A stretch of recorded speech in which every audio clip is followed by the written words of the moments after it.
अस्सलाम वालेकुम, welcome to my YouTube channel learn with Naiman. आज की वीडियो सीरीज टेंसेस का 8वां पार्ट है, जिसमें मैं आपको प्रेजेंट परफेक्ट के बारे में बताऊंगा कि उसकी निशानियां क्या हैं, हेल्पिंग वर्ब क्या हैं और मुख्तलिफ अक़साम के सेंटेंसेस को उर्दू से इंग्लिश में किस तरह ट्रांसलेट किया जाता है। सबसे पहले प्रेजेंट परफेक्ट की निशान। प्रेजेंट परफेक्ट टेंस यानी कि ज़मानाए हाल मुकम्मल। प्रेजेंट परफेक्ट के सेंटेंसेस प्रेजेंट में किसी काम के मुकम्मल होने को जाहिर करते हैं। प्रेजेंट परफेक्ट की जो उर्दू में निशानियां हैं वो हैं वो खत लिख चुका है, वो किताबें पढ़ चुकी है, हम फुटबॉल खेल चुके हैं, उसने ये काम कर लिया है, हमने दरख्वास्तें लिखी हैं, हमने मोबाइल खरीदे हैं। ये तमाम प्रेजेंट परफेक्ट की उर्दू में निशानियां हैं। जब भी उर्दू में कोई सेंटेंस इन निशानियों पर इख्तिताम पजीर होगा तो ये प्रेजेंट परफेक्ट में इंग्लिश में ट्रांसलेट होगा। इन तमाम निशानियों में अगर आप गौर करें तो ये तमाम किसी काम के मुकम्मल होने के आखिर में आ रही हैं। जैसे वो किताब पढ़ चुका है, वो चाय बना चुकी है, हम क्रिकेट खेल चुके हैं, उसने ये काम कर लिया है, उसने दरख्वास्त लिखी है, हमने मोबाइल खरीदे हैं। ये उर्दू में प्रेजेंट परफेक्ट की निशानियां हैं। प्रेजेंट परफेक्ट की निशानियों के बाद प्रेजेंट परफेक्ट की हेल्पिंग वर्ब। प्रेजेंट परफेक्ट की दो हेल्पिंग वर्ब हैं, have, has. Have, has. Have, we, they, you, I या किसी भी प्लूरल नाम के साथ इस्तेमाल होती है। हैज, ही, शी, इट या किसी भी सिंगुलर नाम के साथ हैज इस्तेमाल होता है। आई सिंगुलर है लेकिन वो सिर्फ पास्ट कंटिन्यूअस में वॉज के साथ आती है, उसके अलावा तकरीबन तमाम टेंसेस में प्लूरल हेल्पिंग वर्ब रहती है, जैसे हैव, डू। सेंटेंसेस की अक़साम में से हम सबसे पहले असर्टिव सेंटेंसेस को उर्दू से इंग्लिश में ट्रांसलेट करेंगे। असर्टिव सेंटेंसेस यानी कि सिंपल या बयानी जुमले। असर्टिव सेंटेंसेस को उर्दू से इंग्लिश में ट्रांसलेट करने के लिए जो फॉर्मूला इस्तेमाल होता है वो है subject plus helping verb plus verb की थर्ड फॉर्म प्लस ऑब्जेक्ट। इस फॉर्मूले के तहत उर्दू से इंग्लिश में सेंटेंसेस को ट्रांसलेट किया जाता है। एक सेंटेंस बनाते हैं, फिर उसे इस फॉर्मूले के तहत ट्रांसलेट करते हैं।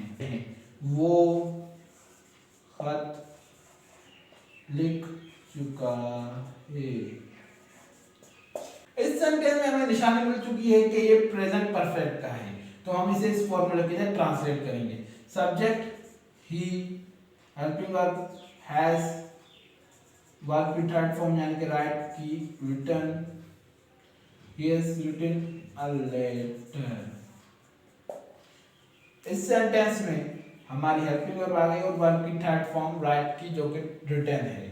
इसी तरह एक और सेंटेंस बनाते हैं, हम मैच जीत चुके हैं। इस सेंटेंस में हमें निशानी मिल चुकी है कि ये प्रेजेंट परफेक्ट का है। हम यानी कि हमारा subject we, helping verb we have won जो कि वर्ब की विन की थर्ड फॉर्म है, we have won the match. इस सेंटेंस में भी हमने फॉर्मूले के तहत वर्ब की थर्ड फॉर्म लगाई जो कि विन की थर्ड फॉर्म है वॉन, और हेल्पिंग वर्ब हैव क्योंकि यहाँ पर प्लूरल है इसलिए हमने हैव लगाया। असर्टिव सेंटेंसेस के बाद जो अगली हमारी काइंड है वो है इंट्रोगेटिव सेंटेंसेस, यानी कि जिन सेंटेंसेस में सवालात पूछे जाएं। इंट्रोगेटिव सेंटेंसेस को उर्दू से इंग्लिश में ट्रांसलेट करने के लिए जो फॉर्मूला इस्तेमाल किया जाता है वो है helping verb plus subject plus verb की थर्ड फॉर्म प्लस ऑब्जेक्ट। इस फॉर्मूले के तहत प्रेजेंट परफेक्ट के इंट्रोगेटिव सेंटेंसेस को उर्दू से इंग्लिश में ट्रांसलेट किया जाता है। इंट्रोगेटिव का एक सेंटेंस बनाते हैं, फिर उसे इस फॉर्मूले के तहत हल करते हैं। क्या तुमने खाना पका लिया है? लास्ट में क्वेश्चन मार्क। इस सेंटेंस में सवाल पूछा जा रहा है कि क्या तुमने खाना पका लिया है। इस सेंटेंस में हमें निशानी मिल रही है कि ये प्रेजेंट परफेक्ट का है, लिया है। क्या क्या की जगह हमारा हेल्पिंग वर्ब, तुम प्लूरल है इसलिए have you cooked food, last में क्वेश्चन मार्क। इसमें सवाल पूछ रहा है क्या क्या आपने खाना पका लिया है। हैव हमारी हेल्पिंग वर्ब और कुक्ड हमारी वर्ब की कुक की थर्ड फॉर्म। इसी तरह एक और सेंटेंस बनाते हैं, क्या उसने सबक। इस सेंटेंस में हमें निशानी मिल गई है कि ये प्रेजेंट परफेक्ट का है। क्या यानी कि has he finished the lesson, yes finished the lesson, last में क्वेश्चन मार्क। इस सेंटेंस में हैज ही क्योंकि सिंगुलर इसलिए हैज फिनिश की थर्ड फॉर्म फॉर्मूला के तहत आ गई। इंट्रोगेटिव सेंटेंसेस में हेल्पिंग वर्ब फर्स्ट में आती है, उसके बाद वर्ब सब्जेक्ट के बाद वर्ब की थर्ड फॉर्म आती है, जैसे इन दोनों सेंटेंसेस। इंट्रोगेटिव सेंटेंसेस के बाद जो अगली हमारी काइंड है वो है नेगेटिव सेंटेंसेस, यानी कि इनकार या सेंटेंस जिनमें इनकार किया जाए। नेगेटिव सेंटेंसेस को उर्दू से इंग्लिश में ट्रांसलेट करने के लिए जो फॉर्मूला इस्तेमाल होता है वो है subject plus helping verb plus not plus verb की थर्ड फॉर्म प्लस ऑब्जेक्ट। इस फॉर्मूले के तहत उर्दू से इंग्लिश में ट्रांसलेट किया जाता है नेगेटिव सेंटेंसेस को। नेगेटिव सेंटेंस बनाते हैं फिर उसे इस फॉर्मूले के तहत ट्रांसलेट करते हैं। उसने किताब नहीं लिखी है। हमें इस सेंटेंस में निशानी मिल गई है कि ये प्रेजेंट परफेक्ट का है। उस यानी कि ही helping verb has not written a book। इस सेंटेंस को हमने इस फॉर्मूले के ट्रांसलेट किया है। हमारा सब्जेक्ट यानी कि ही helping verb has not add हो गया, वर्ब की third form written a book.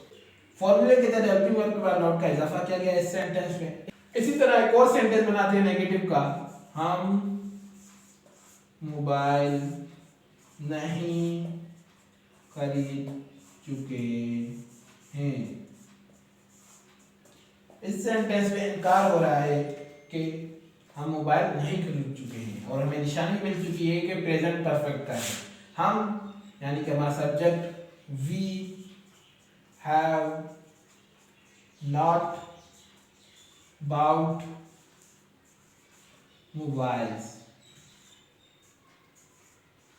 हमने मोबाइल नहीं खरीदे हैं। हेल्पिंग वर्ब के बाद हमारा नॉट आ गया फॉर्मूले के तहत और वर्ब की थर्ड फॉर्म जो कि बाय की थर्ड फॉर्म बाउट है। आज के लेसन में मैंने आपको प्रेजेंट परफेक्ट के बारे में बताया कि उसकी निशानियां क्या हैं, हेल्पिंग वर्ब्स क्या हैं, असर्टिव सेंटेंसेस को उर्दू से इंग्लिश में किस तरह ट्रांसलेट किया जाता है, इंट्रोगेटिव सेंटेंसेस को उर्दू से इंग्लिश में किस तरह ट्रांसलेट किया जाता है और नेगेटिव सेंटेंसेस को भी उर्दू से इंग्लिश में किस तरह ट्रांसलेट किया जाता है। उम्मीद है आपको आज की वीडियो समझ आई होगी। अगर कुछ समझ ना आया हो तो कमेंट करें। आज के लिए बस इतना ही, शुक्रिया।